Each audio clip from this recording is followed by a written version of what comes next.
Tonight, the fight night fallout. Hillary Clinton and the big surprise from her biggest opponent. And tonight, the Clinton campaign with a message to Joe Biden. Make up your mind. And Ivanka Trump tonight on her father, saying he would be great for women. The deadly plane crash into an American neighborhood, flames shooting into the air. Surveillance video showing the moment of impact. Then the takeoff, suddenly aborted, the passenger jet barreling down the runway, 100 miles per hour, the vehicle driving right toward it. Late details on the former NBA champion Lamar Odom, reportedly fighting for his life, found unresponsive outside Las Vegas. Kobe Bryant, Magic Johnson lending their support. And look at this photo tonight, purchased in a thrift store for $2, now worth $5 million. This is ABC World News Tonight with David Muir. Good evening on this Wednesday night, and we begin here with the showdown in Vegas. And on this night after, so many eyes on Vice President Joe Biden. The Clinton camp tonight saying it is time for him to decide. Some asking, did he lose his opening given Hillary Clinton's performance? The high-stakes debate, the most watched Democratic debate ever. Hillary Clinton getting unexpected help from her closest opponent, Bernie Sanders. Right here tonight, we have Donald Trump, his review of Clinton as he gets support from someone else. Tonight, we also hear from Trump's daughter, Ivanka, about her dad and women voters. We begin with ABC's Cecilia Vega in Las Vegas. While Hillary Clinton takes a post-debate victory lap, tonight her team on the offensive. Her campaign chairman saying at this point, Joe Biden needs to make up his mind. State Hillary Clinton. Other top Democrats thinking the same as Clinton gets high marks for her center stage performance, revealing a campaign strategy to come. How she'll address that lingering email controversy? By trying to shift the focus. Last night with that assist from rival Vermont Senator Bernie Sanders. I want to talk not about my emails, but about what the American people want from the next president Senator of the United Sanders, States. Let me say this. Let me say something that may not be great politics, but I think the secretary is right. And that is that the American people are sick and tired of hearing about your damn emails. Thank you. Me too. You know? And when former Rhode Island Governor Lincoln Chafee challenged her on those emails, Clinton wouldn't bite. I think we need someone that has the best in ethical standards as our next president. That's how I feel. Secretary Clinton, do you want to respond? No. Governor. She's also setting the stage for her trip to Capitol Hill next week to testify before the House Benghazi Committee. This committee is basically an arm of the Republican National Committee. It is a partisan vehicle, as admitted by the House Republican Majority Leader, Mr. McCarthy, to drive down my poll numbers. Hoping to solidify her standing in the polls, she's trying to show a likable side, even when she's talking about people who don't actually like her. You've all made a few people upset over your political careers. Which enemy are you most proud of? Well, in addition to the NRA, the health insurance companies, the drug companies, the Iranians, probably the Republicans. And Cecilia Vega with us live tonight. And Cecilia, I want to take viewers back to that image, that moment in the debate, because you were right there in the hall. Bernie Sanders saying Americans are sick and tired of hearing about those emails. But tonight, word that moment isn't just helping Hillary Clinton. Oh, it's not. The Sanders campaign took a clip of that soundbite and sent it out in a fundraising email within minutes of it. They say they shattered fundraising records, raising more than $1 million in the first few hours of the campaign, David. But the Sanders camp not the only one claiming victory. Hillary Clinton's team is calling yesterday's debate the best day of the campaign so far, David. All right, Cecilia Vega leading us off again tonight. Cecilia, thank you. And this evening, we're also finally hearing from Vice President Joe Biden. A lot of speculation. He might have been watching that debate, watching Hillary Clinton's performance as he weighs his own decision. Is the window now for Biden to decide closing quickly? What some of his own supporters are telling our team tonight, and ABC's chief White House correspondent, Jonathan Karl. At a meeting with developers at the White House today, Vice President Biden struck a note of optimism about America. We're just going to roll, man. I really mean it. America's ready. But tonight, there's much less optimism about Biden's presidential prospects. Even some of Biden's strongest supporters are saying privately he may have simply waited too long. For one, he missed out on the blockbuster debate where 15 million viewers saw Hillary Clinton dominate, Bernie Sanders offer a strong alternative, and Joe Biden's name didn't come up. Not even once. Even Donald Trump, in an interview with Good Morning America, says Clinton had a strong debate. She came out the winner. She did what she had to do, and they were extremely gentle. As one longtime Biden friend tells ABC News, he needed to be there last night. Team Hillary agrees, which is why Clinton campaign chairman John Podesta said the time has come for a decision. All right, John Carl with us live tonight as well. And John, you were telling us Joe Biden had lunch with the president today at the White House to be a fly in the wall. That's right, David. They met alone, dined for 45 minutes here at the White House, just the two of them. No word on what they said. We'll probably have to wait for the memoirs on that. But aides to both men say that when Biden finally makes up his mind, they expect that President Obama will be among the very first to know. But you heard it here, waiting for the memoirs on that. John Carl at the White House. John, thank you. We heard Donald Trump there on Hillary Clinton's performance last night. Tonight, someone weighing in on Trump, his own daughter Ivanka, telling CNN her father would be a good president for women. He'd be amazing for women in this country.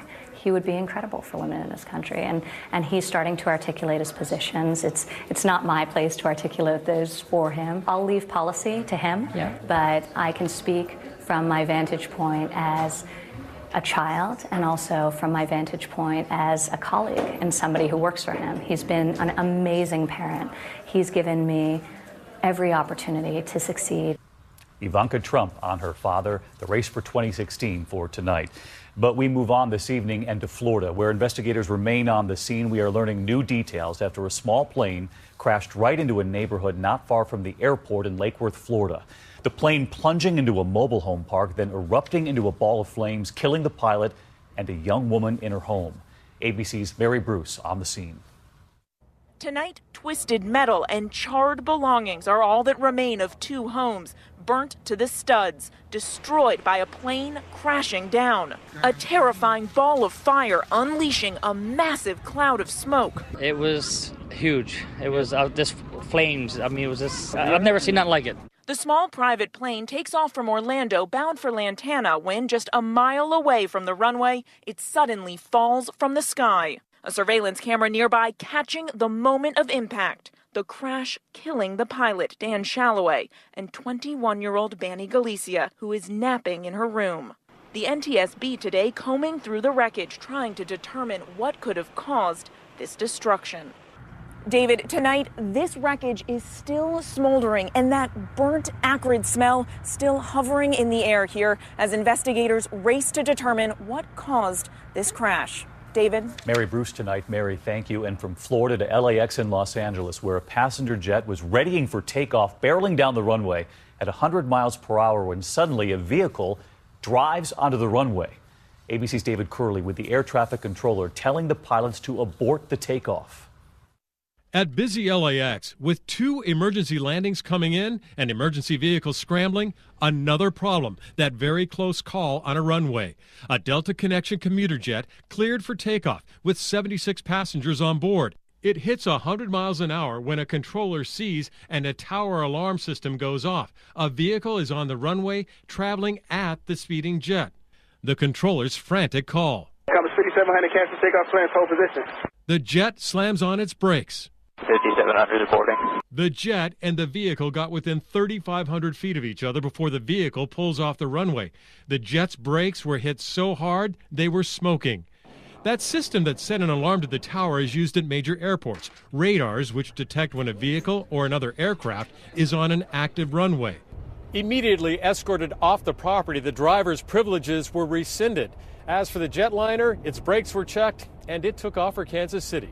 David? David Curley tonight. Thank you, David. Overseas this evening and to Jerusalem now, where at this hour there is new security across the city, hundreds of soldiers, more than 3,000 police. After stunning and deadly scenes being fueled, some say, by social media. ABC's Alex Marquardt in Jerusalem, and we warn you with one very difficult image that played out as cameras were rolling. This scene this afternoon illustrating the growing violence. A young Palestinian allegedly tried to stab police officers, caught on camera as an MSNBC crew was setting up a live broadcast. He fled amid a hail of bullets and did not survive. Then across town, an Israeli woman was injured after being stabbed by a Palestinian man who was also fatally shot. This deadly escalation has also seen Palestinian victims. A pregnant mother and her young daughter in a Gaza airstrike. Teenagers in clashes. You can see here these young Palestinians throwing rocks at those Israeli soldiers down the road. The fear now is that these scenes are not part of the regular cycle of violence, but rather with the growing number of attacks and clashes, that this will now turn into something much bigger. Israel's police spokesman telling me today it's been years since the tension was this high. The police also said that social media is playing an unprecedented role in this wave of violence, the daily sharing of highly disturbing videos fueling this unrest. David? Alex Marquardt in Jerusalem for us. Thank you, Alex. Tonight, a new look at the prison escape of Mexico's notorious drug lord El Chapo, this time with sound. Here's that surveillance video we all saw, but now we can hear him reaching over and turning the volume up on his tablet there. He's also seen walking back and forth repeatedly to that shower area where he later disappeared through that hole in the floor, the elaborate tunnel waiting for him. Then a split screen, he disappears, but you can hear there's pounding. Authorities say it could be from whoever helped him escape. The video shows the guards don't respond for about a half an hour.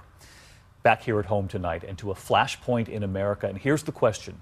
Should gun stores be held accountable for purchases in those stores when the guns end up in the wrong hands? A guilty verdict against this Milwaukee gun shop. Authorities say that buyer there getting a gun for an 18-year-old standing out of frame, too young to get the gun himself. Authorities say that teenager then using the gun to shoot two patrolmen in the face.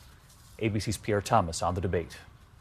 This is the illegal sale that has put gun shop owners everywhere on notice. The man at the counter is making what's known as a straw purchase, buying a weapon for a minor who was also in the store but not able to buy the gun legally. That handgun was used to shoot two Milwaukee police officers during this attempted arrest. They were seriously wounded and sued the store, as the jury reached leading to that jury finding Badger Guns liable for their injuries. It's the first case in a decade where a gun dealer was found liable for gun violence. The gun store is supposed to take precautions against the straw purchase, but the jury found that Badger Guns was negligent. The gun shop in this case didn't do what a reasonable person would do.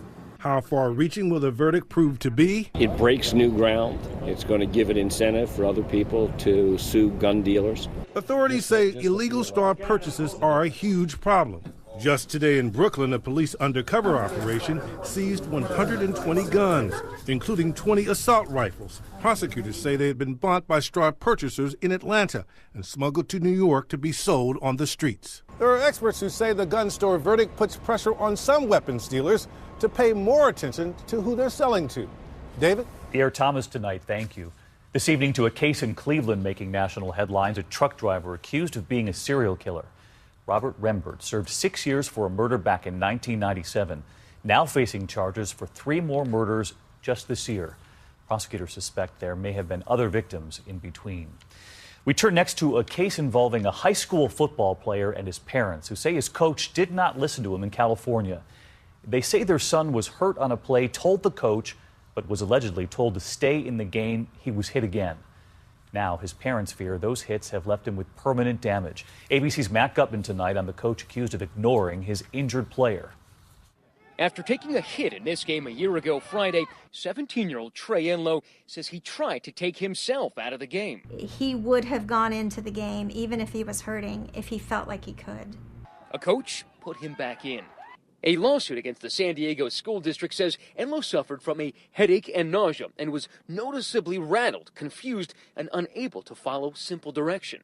Classic concussion symptoms. When he asked the assistant coach Steve Walks to sit out, the coach said he didn't have time for him, according to the suit, sending Enlow scampering back in where he suffered additional hits to the head. You put the safety of the child before anything. The child should have been taken out of the game immediately. He was later diagnosed with a severe concussion. He's suffered some pretty serious depression. He's just not the same kid. The school suspended the assistant coach who denies the allegations, telling the Voice of San Diego, "It was never communicated to me once that he was injured, I promise you."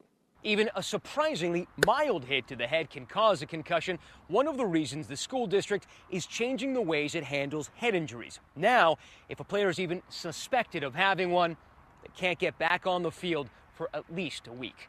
David. Matt Gutman reporting in tonight. Thanks, Matt. There is still much more ahead on World News Tonight this Wednesday. We have late details coming in on former NBA champ Lamar Odom reportedly fighting for his life. The former star found unconscious outside Las Vegas. Kobe Bryant, Magic Johnson among his closest friends lending their support tonight. We have a major food recall across more than a dozen states at this hour. The produce being pulled off store shelves because of a salmonella scare. We'll have details. And take a look at this rare photo, the hidden treasure bought at a thrift store for $2. $2. What the image is worth tonight. Next tonight here, late developments on former NBA star Lamar Odom reportedly fighting for his life after being found unconscious near Las Vegas.